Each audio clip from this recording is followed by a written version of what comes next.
அதாவது என்னை பொறுத்தவரை எடப்பாடி ஐயா வரணும். அவர் வந்து ஆக்சுவலாக எல்லார் மக்களுக்குமே தெரியும் என்ன செஞ்சுருக்காரு, என்னென்ன பண்ணியிருக்காருன்னு எல்லா மக்களுக்குமே தெரியும். ஆனாலும் வெளியே சொல்கிறதில்ல. ஆனால் அவர் வந்து நல்லாவே பண்ணார். இந்த மாதிரி ஒரு டென்ஷன் இல்லை, நல்லாவே பண்ணிகிட்டு இருந்தார். மக்களும் ஃப்ரீயாக இருந்தாங்க, சந்தோஷமாக இருந்தாங்க. அதனால் அடுத்து அவர் வரணும்னு நான் நினைக்கிறேன். விஜய் கட்சி அதில் இப்போ தான் வந்திருக்காரு. அவரெல்லாம் அரசியல் பற்றி என்ன தெரியுங்க, வந்திருக்காரு. நான் ஐயா வந்தாருன்னா, அவர் வந்தாருன்னா நல்லாயிருக்கும். எடப்பாடி ஐயா வந்தாருன்னா கண்டிப்பாக நல்லாயிருக்கும். ஏன்னா போன 5 வருஷத்தில் அவர் இருந்தார். 4.5 வருஷம் இருந்தார். 5 வருஷம் இருந்தார் நினைக்கிறேன். நல்லா பண்ணி கொடுத்தாரு, எல்லாருக்குமே நல்லா பண்ணார். அதனால் அவர் வந்து நல்லா இருக்குன்னு நினைக்கிறேன். ஆனால் நமக்கு வந்து 2026 விஜய் தானா தலைவர் வந்தாருன்னா எப்போதுமே மாஸ் தான். தமிழ்நாடு 2026 அண்ணன் கையில், அவ்வளோதான். நம்மால் டிவிக்கே தான், எப்போதுமே டிவிக்கே, என்றும் அண்ணன் தான். தமிழ்நாடு 2026 விஜய் அண்ணன் கையில். விஜய் அவர் வந்து நமக்காக எல்லாத்தையும், ஒரு சினிமா ஷூட்டிங் எல்லாத்தையும் விட்டுட்டு வந்திருக்காரு. மக்களுக்காக தான் வந்திருக்காரு. நல்ல சிறப்பான சேவை செய்வார். நாங்கள் நம்புகிறோம். இளைஞர்கள், இன்னைக்கான இளைஞர் வந்து அவரை நம்பி தான் இருக்கோம். மாஸ் பண்ண போகிறோம். 2026 நம்ம கையில் தான். வந்தோடனே ஜெயிச்சிருவாங்கிறது நம்ம இளைஞர்களாக சப்போர்ட் பண்ணால் தான் ஜெயிப்பாங்க. கண்டிப்பாக நாங்களாம் சப்போர்ட் பண்ணுவோம். எங்களை மாதிரி நிறைய பேர் சப்போர்ட் பண்ணுவாங்க. என்றைக்குமே தமிழ்நாடு அண்ணன் கையில் தான் இருக்குது. ரசிகர்கள் வேறு, வாக்காளர்கள் வேறு தான். நாங்கள் நினச்சா ரசிகர்கள் வாக்காளராக மாற முடியும். கண்டிப்பாக நாங்கள் தான். 2026 நம்ம கையில். அவங்கள பற்றி நம்ம சொல்ல விரும்பலை. ஆனால் நமக்கு என்றைக்குமே டிவிக்கே தான். நம்ம தான் 2026 மறுபடியும் நம்ம சொல்கிறதுல இல்லை, டிஎம்கே தான் வரப்போகுது. மற்றபடி இப்போ யாரும் புதுசாக வந்தவங்களாம் பெருசாக மண்ணு மாதிரி தான். டிஎம்கே தான் வரும். காரணம் என்ன, அவங்க ஐடியாலஜி தான் காரணம். இப்போ இருக்கவங்களாம் சும்மா யார் பேரை சொன்னால் அரசியல் நடக்குமோ அவங்க பேரை மட்டும் சொல்லிவிட்டு ஆடியோ லான்ச் மாதிரி பேசிட்டு போய் அப்படி ஒருத்தர் மட்டும் தான் இருக்காங்க. இப்போ மறைமுகமாக யாரை சொல்லிட்டு இருக்காங்க, வர வாய்ப்பு இல்லைன்னு சொல்லிட்டு. ஏடிஎம்கே அதான் எதிர்கட்சியாக இருக்கும். விஜய்க்கெலாம் வாய்ப்பு இல்லை. 2 இடம் மேக்ஸிமம். டிஎம்கே தான். விஜய் தான் வரணும். இந்த ஆட்சி எங்களுக்கு பிடிக்கல. அதனால் அவர் வந்தால் வேறு நல்லதெல்லாம் செய்வாருன்னு நாங்கள் எதிர்பார்க்குறோம். ஏழை மக்களுக்கு செய்வார்னு. அவர் அவ்வளோ பணம் சம்பாதிக்கிற சினிமா விட்டு அரசியலுக்கு வரணும்னு நினைக்கிறாரு. அவர் கண்டிப்பாக மக்களுக்கு நல்லதாக செய்வார்னு நாங்கள் எதிர்பார்க்குறோம். கண்டிப்பாக ஜெயிப்பார். ஃபஸ்ட்டு வாட்டி கூட்டணியில் தான் வரணும்னு சொல்கிறாங்க. தனித்து நிற்க முடியாது. இப்போ இந்த வாட்டி யாருக்குன்னா கூட்டணி வரட்டும், அடுத்த வாட்டி அவர் தான் சிஎம்.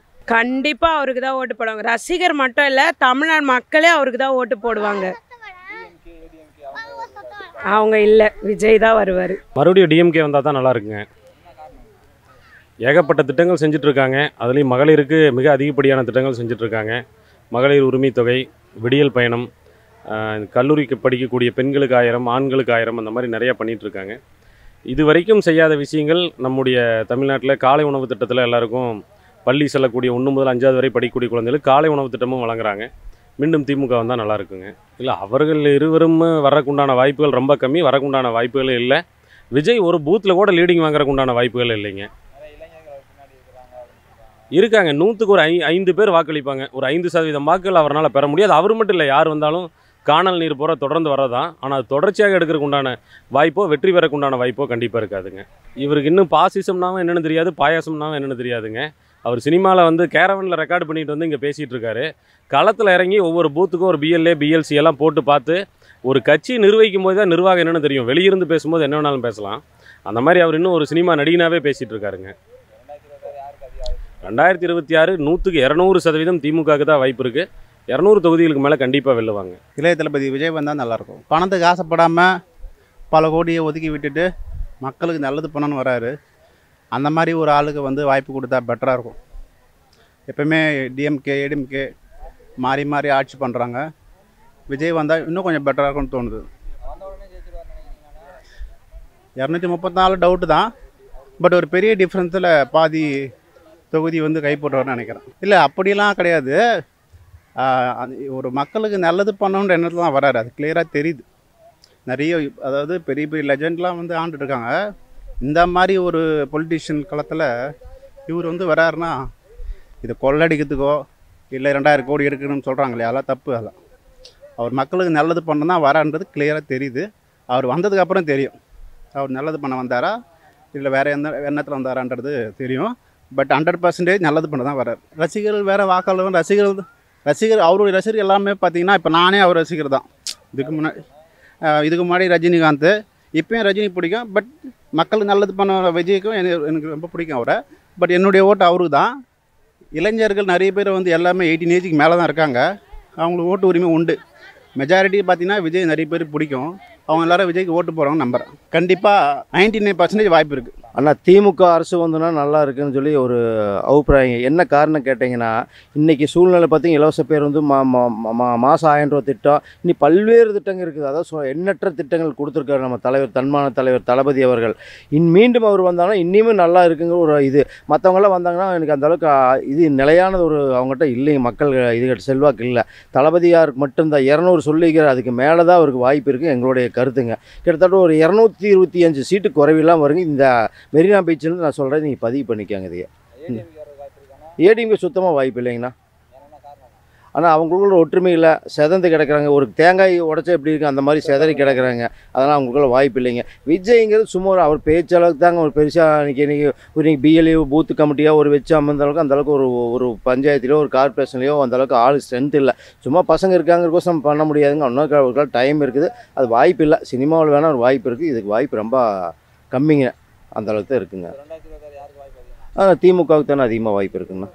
நம்ம தளபதி தான் விஜய் வந்தால் எனக்கு ரொம்ப பிடிக்கும். ஏன் அவரோட ரசிகர்ன்றதை விட அவர் வந்தால் நல்லா இருக்கும்ன்றது என்னோட விருப்பம். கண்டிப்பாக புதிய தலைமுறைக்கு நல்லது செய்வார்ன்றது என்னோட விருப்பம். கண்டிப்பாக ஜெயிப்பார். வாக்காளர்கள் எல்லாருமே அவர் பக்கமாக. அப்போல்லாம் இல்லை. அப்போ ரசிகர்கள் மட்டும் என்ன வாக்காளர் இல்லாமல் எங்கே போகிறாங்க? எல்லாருமே ரசிகர்கள் வாக்காளர்கள் ஒன்று தானே. தனிச்சு நின்னாலும் ஜெயிப்பார், கூட்டணியாக வச்சாலும் அவர் தான். அவங்கள பற்றி தெரியாது, எனக்கு தளபதி வரணும், அவ்வளோதான். டிஎம்கே தளபதி தானே என்றைக்குமே. அவர் எல்லாத்துக்கும் மக்களுக்கு நல்லது பண்ணுறாருண்ணா. அப்புறமா சென்னையில் எங்கே பார்த்தாலுமே விடியல் பயணம் சொல்லி பஸ்ஸே தெரியுது. அது போதாதுங்களா எல்லாத்துக்கும்? அப்புறம் மகளிருக்கு உரிமை தொகை 1000, அப்புறம் முதல்வன் திட்டம் 1000, எல்லாமே நல்லது. எல்லாத்துக்குமே மக்களுக்கு பயனுள்ளதாகவே இருக்குண்ணா. அதனால எனக்கு தளபதி தான். ஏடிஎம்கே வேஸ்ட்டுண்ணா. அதாவது விளம்பர கட்சி விஜய். அவர் டிவியில் விளம்பரம் தான் பண்ணிகிட்டு இருக்காரு. இளைஞர்கள் பாதி பேர் சொல்கிறாங்க, பாதி பேர் எல்லாம் டிஎம்கே பக்கம் தான் இருக்கிறாங்க. டிஎம்கே தான். 26ல் டிஎம்கே தான். அதில் எந்த மாற்றம் இல்லை, டிஎம்கே தான். என்ன பண்ணுறது, சினிமாவுக்கு உள்ளேருந்து இப்போ தான் வந்திருக்காரு. ஓகேங்களா, அவருக்கான அரசியல் பயணம் எப்படி இருக்குன்னு எங்களுக்கு தெரியாது. நீ இறங்கினா தான் அவர் என்ன பண்ணுறாருன்னு தெரியும். மொத்தம் இவர் சினிமா மாதிரி போயிட்டுருக்காரு. இது சினிமா கிடையாது, அரசியல். 26ல் டிஎம்கே தான். விஜய் வந்தால் நல்லாயிருக்கும்னு நினைக்கிறேன் பிரதர். தெரில, நல்லா வந்தால் நல்லாயிருக்கும். ஏதோ செய்வாங்க அப்படிலாம் இல்லை. எல்லோரும் ஓட்டு போடுவாங்கன்னு நினைக்கிறோம். போடுவாங்க. இல்லை, இப்போ இவ்வளோ நாள் சினிமாவில் இருந்தவங்களுக்கே அவ்வளோ கூட்டம் இருக்கும்போது அரசியல் வந்தப்போ இவ்வளோ செய்கிறாரு. வரத்துக்கு முன்னாடியே வந்தால் நல்லாயிருக்கும்னு நினைக்கிறோம். மக்களுக்கு யார் நல்லது செய்கிறாங்களோ அந்த ஆட்சி வந்தால் நல்லது தான். அது ஏடிஎம்கே இருந்தாலும் சரி தான், டிஎம்கே இருந்தாலும் சரி தான், மக்கள் விஜய் கட்சியாக இருந்தாலும் சரி தான். நல்லது செய்யணும் மக்களுக்கு. ஏழை எளிய மக்களுக்கு விலைவாசி கம்மி பண்ணணும். நல்ல தரமான கல்வி, நல்ல மருத்துவம் கொடுக்கணும். யார் வந்தால் செய்வான், இவர் வந்தால் அவரு சில வரவங்க நல்லவங்களாக இருந்தால் சந்தோஷம் தான்.